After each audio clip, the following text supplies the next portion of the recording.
Դեկտեմբերի 18-ի օրակարգում կարևորագույն տեղ էին զբաղեցնում Ալեն Դելոնի այցը, 71-ամյա Լարիսա Հովսեփյանի մահը և Լոռիում տեղի ունեցած դաժան սպանությունը։ Թվում է, թե առաջին իրադարձության և մյուս դեպքերի միջև ընդհանրություն չկա, սակայն երեքի հիմքում էլ մայրն է, որի նկատմամբ սերը ամենամնայունն է։ Ալեն Դելոնը նկարահանվել է մոր մասին պատմող ֆիլմում ու հրապարակավ համբուրեց հանգուցյալ մոր նվիրած խաչը, այդ կերպ նաև հարգելով նրա հիշատակը։ Լարիսա Հովսեփյանին Հայաստանը ճանաչում էր որպես 15 երկրից 18 երեխա որդեգրած մայր, որի վերջին պատգամը երեխաներին եղել է միմյանց սիրելը, իսկ Լոռիում որդին առանձնահատուկ դաժանությամբ սպանել էր մորը։ Ցավոք պետք է արձանագրեմ, որ մեզանում դեռևս կան տականքներ, սրբություն ու բարոյականություն չունեցողներ, որոնց համար նույնիսկ մայր բառն է խորթ։ Դրանցից է 20-ամյա Յուրի Ավակիմովը, որը մորը սպանել է քարկոծելով, հարվածել անգամ այն ժամանակ, երբ արդեն մեռած է եղել։ Մուտանտի արարքը ոչ մի կերպ չի կարող արդարացվել, նույնիսկ եթե նախաքննությամբ ինչ-ինչ բան ասվի։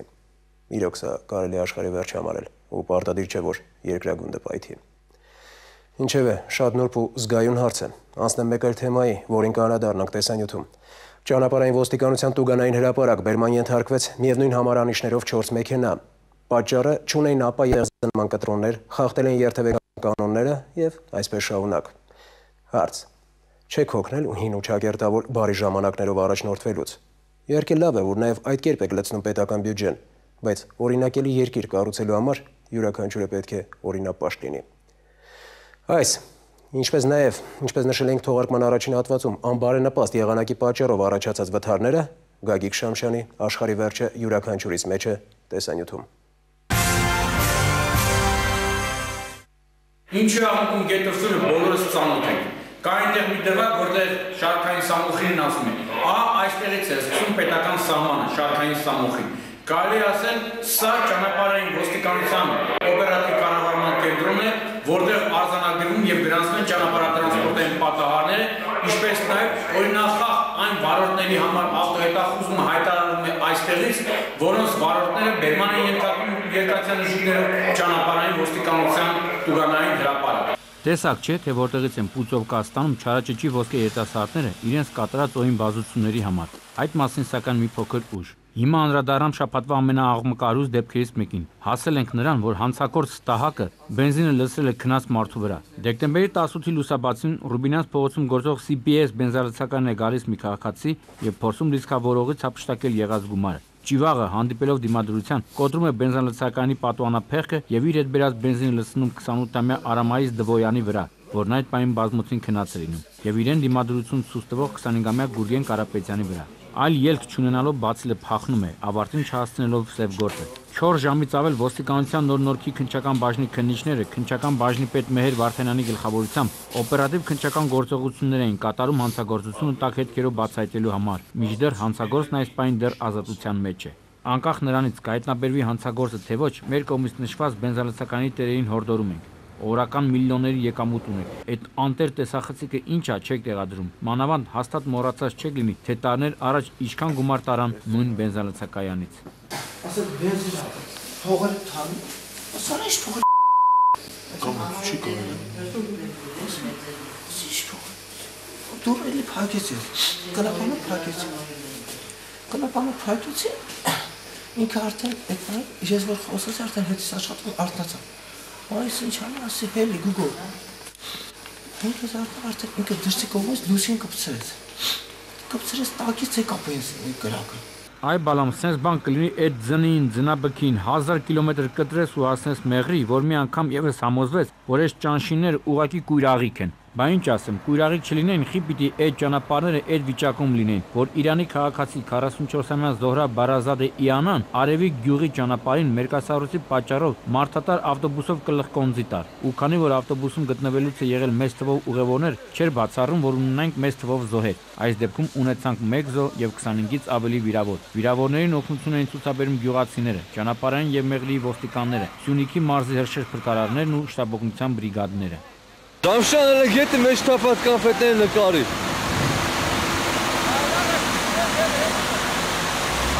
Երբ Սուրյանքյան հաղորդումներում դրական լույսի ներքո ներկայացրեցին Կոտայքի ճանշինի աշխատանքը, հարևան քաղաքների ճանշինները նեղսրտել էին, թե հեսա որ ձյունը գալու ես մեր լավ գործերը նկարես ու քո աչքով տեսնես, թե Սառնամանիքին ինչ տիտանական աշխատանքներ ենք կատարում։ Ավաղ իհեճուկս էս հավաստիացումների երկնքից առած ձյուն տեղած ու երևաց, որ սրանց խոսքը գործ չդարձավ։ Ժամկետային զինծառայողները զորամաս մեկնելիս հրազդանի ճանապարհին դարձյալ մերկասառույցի պատճառով դուրս են գալիս երթևեկելի գոտուց ու կողաշրջում։ 4 հոգի մարմնական վնասվածքներով տեղափոխվում են հիվանդանոց։ Կադրերը դիտելով պատկերացում կկազմեք, թե ինչից են փրկվել ժամկետային զինծառայողները։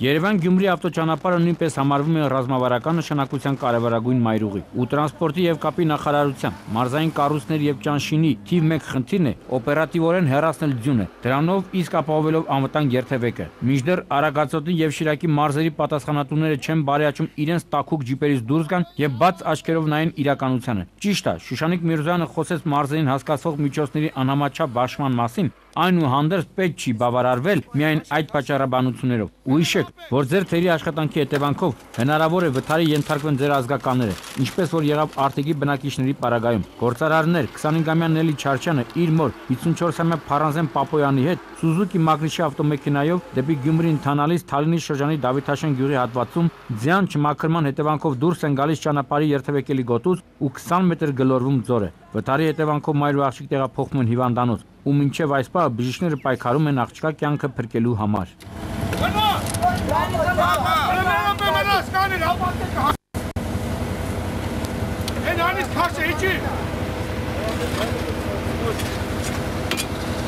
Մեքենայի հարվածից կոտրվել է էլեկտրասյունը, իսկ հաջորդ օրը ահա զանգում էին, թե վիրավորների վրայից ու մեքենայից անհետացել են ոսկյա զարդերը։ Իրականությունը դա, թե ոչ, իրավապահների գործն է, բայց վթարի պայից մինչև հաջորդ օրը մեքենայի դուրսբերումը չհանդիպեցինք աղ ու ավազ լցնող շանգյալներին։ Հարգելի վարորդներ, չմտածեք, թե բոլոր վթարների մեղավորները ճանշինականներն են։ Դուք էլ այնքանով եք մեղավոր, որ խուզված ու թրաշված անիվներով եք փորձում կես մետրանոց դների միջով անցնել, երբեմն էլ ոդկը գազի չհեռացնելով։ Ինչպես որ այս դեպքի վայրում Mercedes վարողը հայհայեր գայի զվոդի պետին, կրանովչիկին ու ինձ կատոկ էր անելու։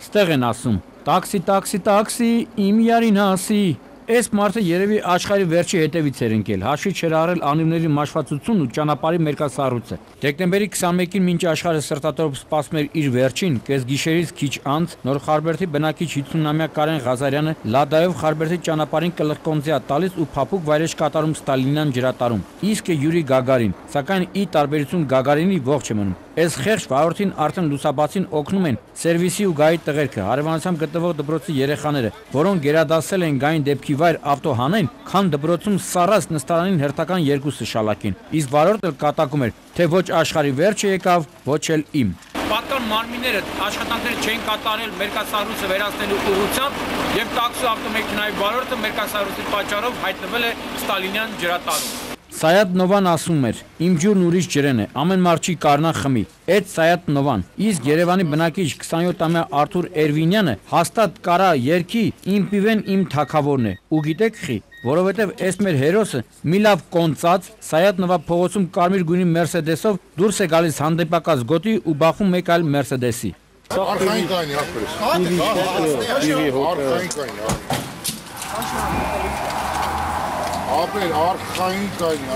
Վթարի հետևանքով 4 հոգի, այդ թվում մինչև կոկոնը տաքացած Արթուրը ու նրա մեքենայում գտնվող գիշերային ակումբի 2 պարուհի մարմնական վնասվածքներով տեղափոխվում են հիվանդանոց։ Դեպքի վայր ժամանած Երևանի ճանապարհային ոստիկանության պետ Արսեն Արշակյանի ցուցումով ժամանակավորապես դադարեցվեց նշված հատվածի երթևեկությունը, մինչև ոստիկանության Երևան քաղաքի վարչության բարեկապահական ծառայության գնդի աշխատակիցները շտապօգնության մի քանի բրիգադներով վիրավորներին տեղափոխեցին։ Վիրավորներին տեղափոխելու ժամանակ ճանապարհային ոստիկանությունը կանգնեցրեց նաև ազգային անվտանգության ծառայության պետի մեքենան։ Իսկ նշված ավտոմեքենայի վարորդը չասեց, թե «Յալլա, յալլա, ճամփատվեք, պետք է գնամ»։ Ժողովուրդ խնդրում եմ, մի հատ բոլորը։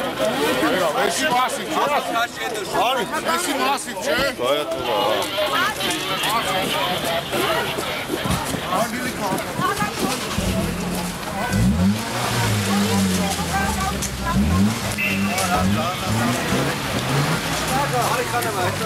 Թե ճիշտ են ասում էլի, որ կարմիր կովը իր կաշին չի փոխի, ինչպես որ չի փոխվել Mercedes-ի հարբած վարորդ Արթուր Էրվինյանը, որը ամիսներ առաջ էլի վթարի էր ենթարկվել Կոտայքի մարզում։